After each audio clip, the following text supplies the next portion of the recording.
నేను తెలంగాణ ఉద్యమం కోసం రాజీనామా చేసి టీఆర్ఎస్ ఎమ్మెల్యేగా ఉంటే ఉత్తమ్ కుమార్ రెడ్డి గారు హౌసింగ్ మంత్రిగా ఉండే వారు రఘునాథ్పల్లి ఒక బిల్డింగ్ అంటే ఏఈ బిల్డింగ్ మామూలుగా మండలంలో ఇనాగ్రేట్ చేసుకొచ్చినప్పుడు రాజన్న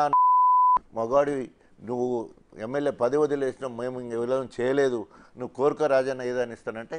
ఒకే ఒక్క రోజు 13,000 ఇండ్లు ఇచ్చిండు ఒక నియోజకవర్గానికి అందరికి ఇండ్లు Indiramma phase 1 phase 2 phase 3 left over 171 అందరికి ఇండ్లు నాకు చాలా గొప్ప మంచిగా అనిపిస్తుంది సంతోషం అనిపిస్తుంది సో ఆ రకంగా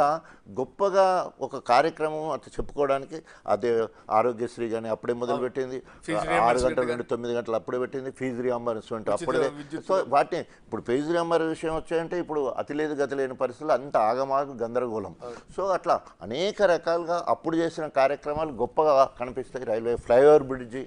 గన్పూర్లో పెద్ద